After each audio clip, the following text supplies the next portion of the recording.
This is the IELTS listening test. You will hear a number of different recordings, and you will have to answer questions on what you hear.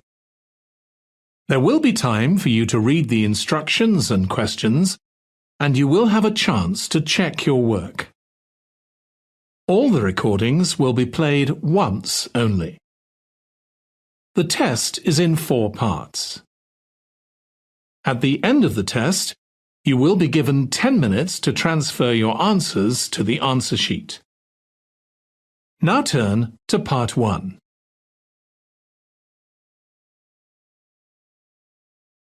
Part 1.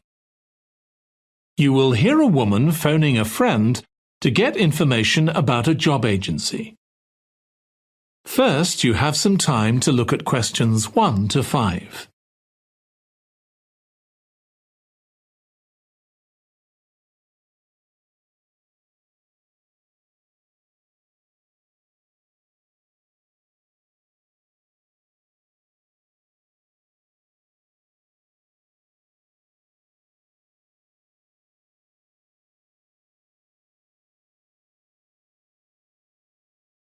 Now listen carefully and answer questions 1 to 5. Hello, William. This is Amber. You said to phone if I wanted to get more information about the job agency you mentioned. Is now a good time? Hi, Amber. Yes, fine. So the agency I was talking about is called Bankside. They're based in Docklands. I can tell you the address now. 497 East Side. OK, thanks. So is there anyone in particular I should speak to there? The agent I always deal with is called Becky Jameson. Let me write that down. Becky Jameson. Jameson.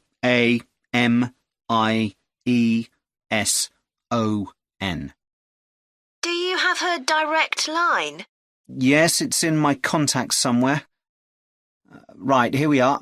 07866 510 333. I wouldn't call her until the afternoon if I were you. She's always really busy in the morning trying to fill last-minute vacancies. She's really helpful and friendly, so I'm sure it would be worth getting in touch with her for an informal chat. It's mainly clerical and admin jobs they deal with, isn't it? That's right. I know you're hoping to find a full-time job in the media eventually, but Becky mostly recruits temporary staff for the finance sector, which will look good on your CV and generally pays better too. Yeah, I'm just a bit worried because I don't have much office experience. I wouldn't worry.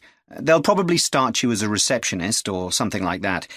So what's important for that kind of job isn't so much having business skills or knowing lots of different computer systems. It's communication that really matters, so you'd be fine there. And you'll pick up office skills really quickly on the job. It's not that complicated. OK, good. So how long do people generally need temporary staff for? It would be great if I could get something lasting at least a month. That shouldn't be too difficult. But you're more likely to be offered something for a week at first, which might get extended. It's unusual to be sent somewhere for just a day or two. Right. I've heard the pay isn't too bad. Better than working in a shop or a restaurant. Oh, yes, definitely. The hourly rate is about £10, $11 if you're lucky. That's pretty good. I was only expecting to get £8 or £9 an hour. Before you hear the rest of the conversation, you have some time to look at questions 6 to 10.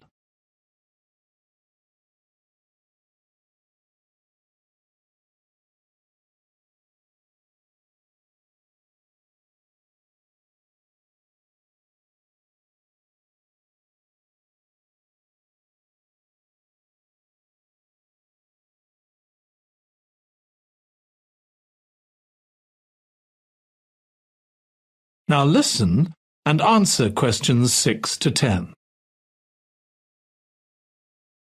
Do you want me to tell you anything about the registration process?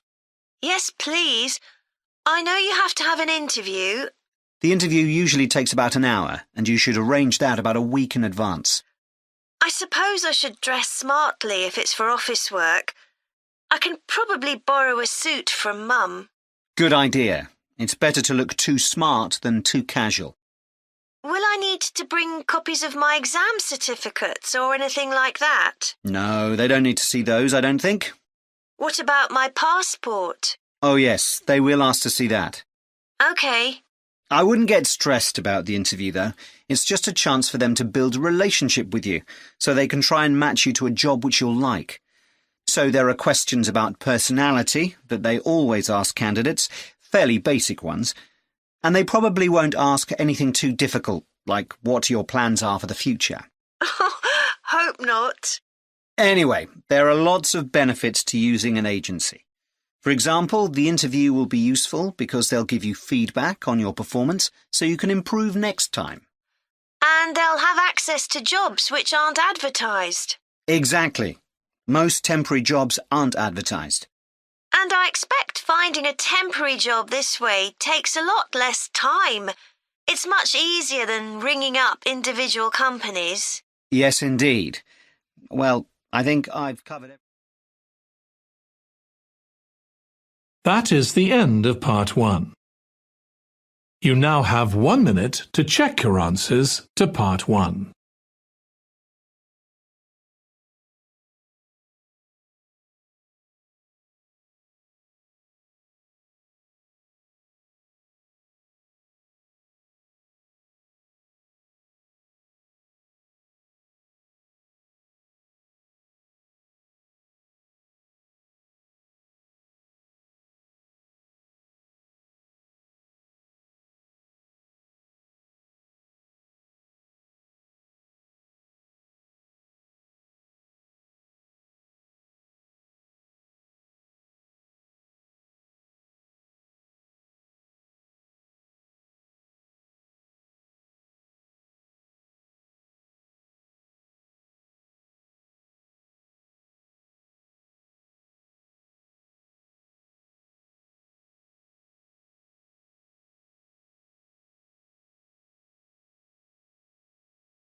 Part 2.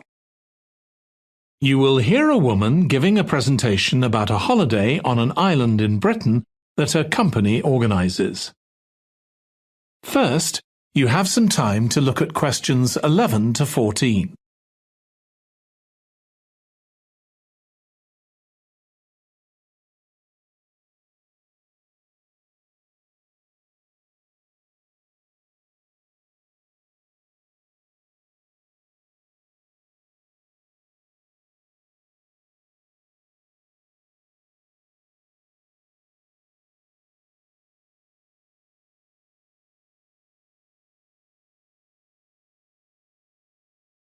Now listen carefully and answer questions 11 to 14. Good morning. My name's Erica Matthews, and I'm the owner of Matthews Island Holidays, a company set up by my parents. Thank you for coming to this presentation, in which I hope to interest you in what we have to offer.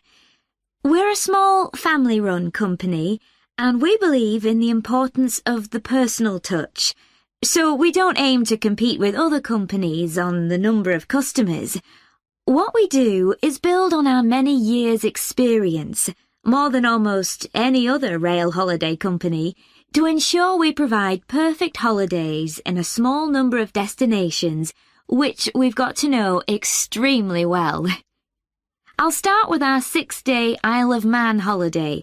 This is a fascinating island in the Irish Sea, with Wales to the south, England to the east, Scotland to the north, and Northern Ireland to the west. Our holiday starts in Heysham, where your tour manager will meet you. Then you'll travel by ferry to the Isle of Man. Some people prefer to fly from Luton instead, and another popular option is to go by train to Liverpool and take a ferry from there. You have 5 nights in the hotel, and the price covers 5 breakfasts and dinners, and lunch on the 3 days when there are organised trips. Day 4 is free, and most people have lunch in a cafe or restaurant in Douglas. The price of the holiday includes the ferry to the Isle of Man, all travel on the island, the hotel, and the meals I've mentioned. Incidentally, we try to make booking our holidays as simple and fair as possible, so unlike with many companies, the price is the same whether you book 6 months in advance or at the last minute, and there's no supplement for single rooms in hotels. If you make a booking, then need to change the start date, for example because of illness, you're welcome to change to an alternative date or a different tour for a small administrative fee. Before you hear the rest of the talk, you have some time to look at questions 15 to 20.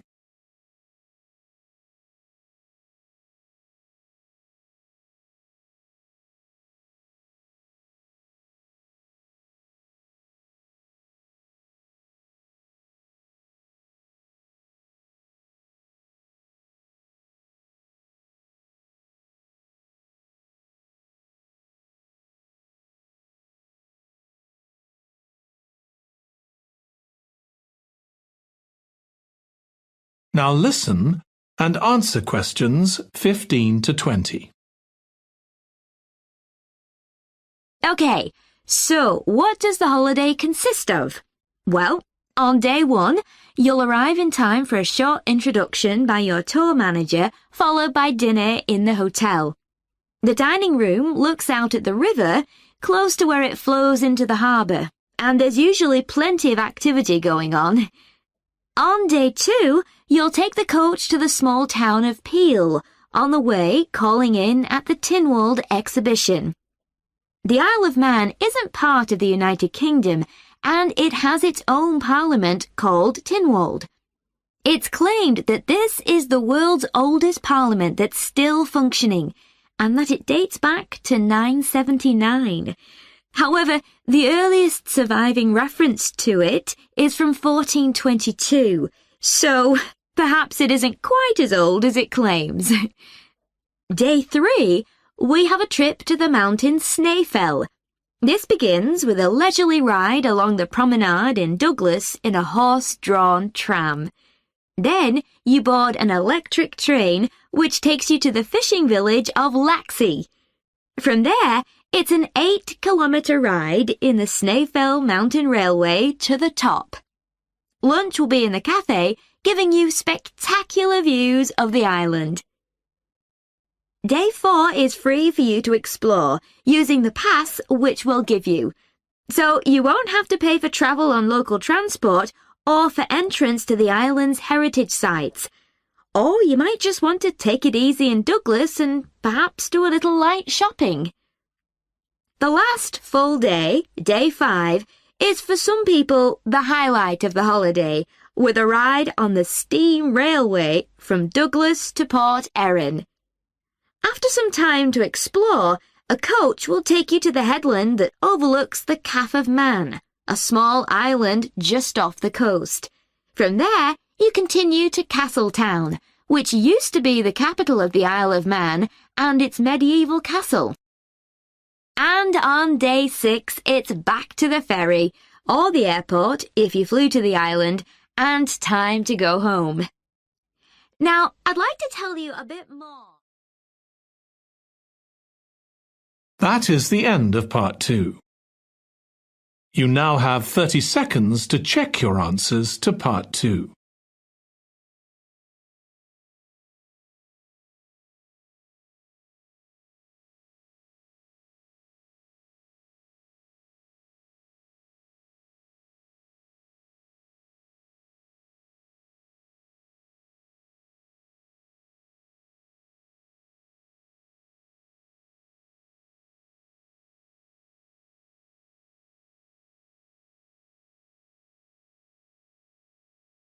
Part 3. You will hear 2 psychology students discussing the effects of the order in which the children in a family are born. First, you have some time to look at questions 21 to 26.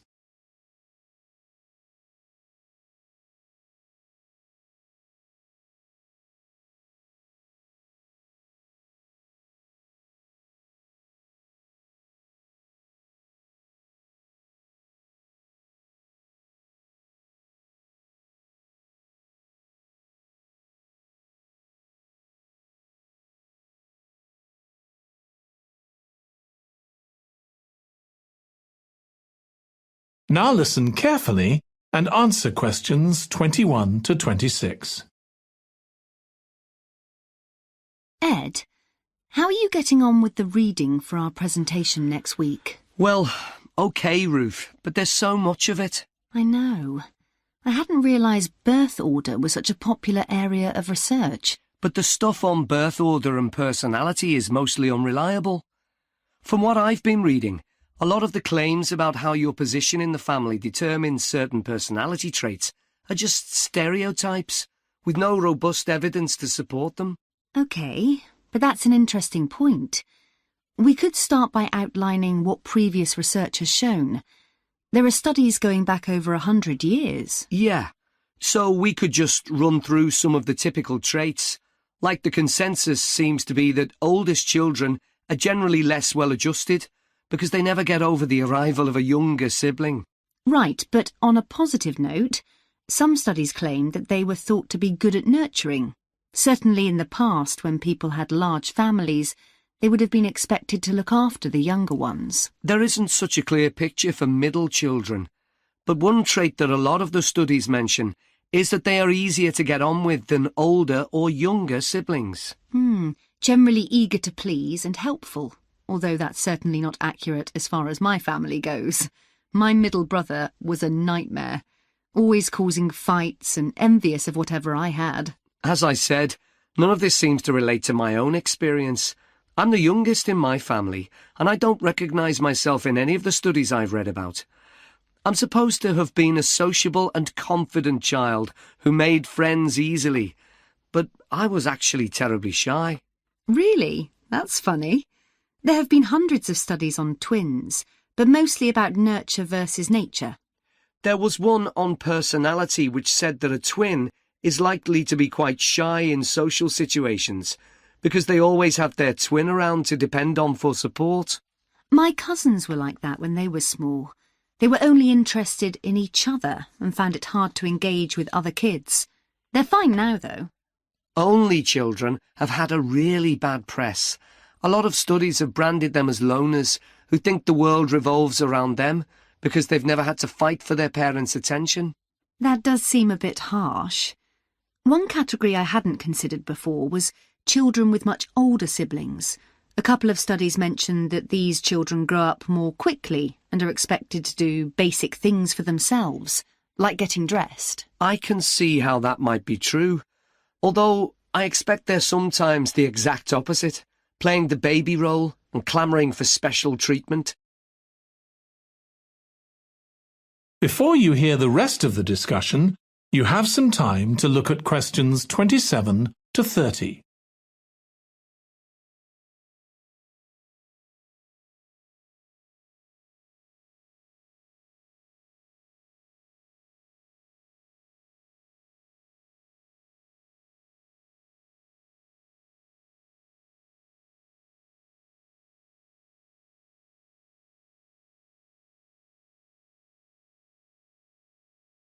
Now listen and answer questions 27 to 30. What was the problem with most of these studies, do you think? I think it was because, in a lot of cases, data was collected from only one sibling per family, who rated him or herself and his or her siblings at the same time. Some of the old research into the relationship between birth order and academic achievement has been proved to be accurate, though. Performances in intelligence tests declined slightly from the eldest child to his or her younger siblings. This has been proved in lots of recent studies. Yes, although what many of them didn't take into consideration was family size. The more siblings there are, the likelier the family is to have a low socio-economic status, which can also account for differences between siblings in academic performance. The oldest boy might be given more opportunities than his younger sisters, for example. Exactly. But the main reason for the marginally higher academic performance of oldest children is quite surprising, I think. It's not only that they benefit intellectually from extra attention at a young age, which is what I would have expected. It's that they benefit from being teachers for their younger siblings by verbalising processes. Right. And this gives them status and confidence, which again contributes in a small way to better performance. So, would you say sibling rivalry has been a useful thing for you? I think so. My younger brother was incredibly annoying, and we fought a lot, but I think this has made me a stronger person. I know how to defend myself. We had some terrible arguments, and I would have died rather than apologise to him. But we had to put up with each other, and most of the time we coexisted amicably enough. Yes, my situation was pretty similar. But I don't think having two older brothers made me any less selfish. I was never prepared to let my brothers use any of my stuff. That's perfectly normal, whereas sometimes... That is the end of part 3. You now have 30 seconds to check your answers to part 3.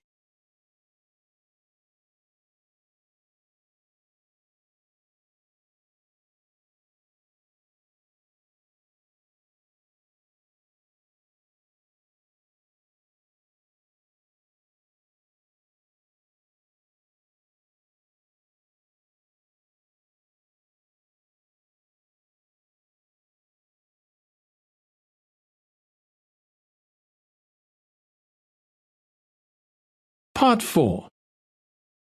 You will hear a student giving a presentation about a type of tree known as the eucalyptus, which is common in Australia. First, you have some time to look at questions 31 to 40.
Now listen carefully and answer questions 31 to 40.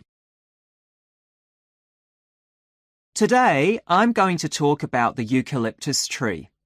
This is a very common tree here in Australia, where it's also sometimes called the gum tree. First, I'm going to talk about why it's important. Then I'm going to describe some problems it faces at present. Right, well, the eucalyptus tree is an important tree for lots of reasons. For example, it gives shelter to creatures like birds and bats, and these and other species also depend on it for food, particularly the nectar from its flowers. So it supports biodiversity. It's useful to us humans too, because we can kill germs with a disinfectant made from oil extracted from eucalyptus leaves. The eucalyptus grows all over Australia, and the trees can live for up to 400 years. So it's alarming that all across the country, numbers of eucalyptus are falling because the trees are dying off prematurely. So, what are the reasons for this? One possible reason is disease. As far back as the 1970s, the trees started getting a disease called Mundula yellows. The tree's leaves would gradually turn yellow, then the tree would die. It wasn't until 2004 that they found the cause of the problem was lime, or calcium hydroxide, to give it its proper chemical name, which was being used in the construction of roads. The lime was being washed away into the ground and affecting the roots of the eucalyptus trees nearby. What it was doing was preventing the trees from sucking up the iron they needed for healthy growth. When this was injected back into the affected trees, they immediately recovered. But this problem only affected a relatively small number of trees. By 2000, huge numbers of eucalyptus were dying along Australia's east coast of a disease known as bell miner-associated dieback. The bell miner is a bird, and the disease seems to be common where there are high populations of bell miners. Again, it's the leaves of the trees that are affected. What happens is that insects settle on the leaves and eat their way round them, destroying them as they go, and at the same time they secrete a solution which has sugar in it. The bell miner birds really like this solution, and in order to get as much as possible, they keep away other creatures that might try to get it. So these birds and insects flourish at the expense of other species, and eventually so much damage is done to the leaves that the tree dies.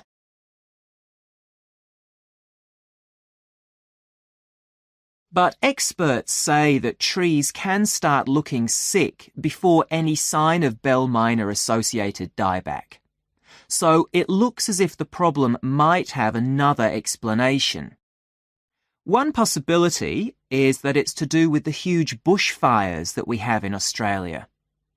A theory proposed over 40 years ago by ecologist William Jackson is that the frequency of bushfires in a particular region affects the type of vegetation that grows there.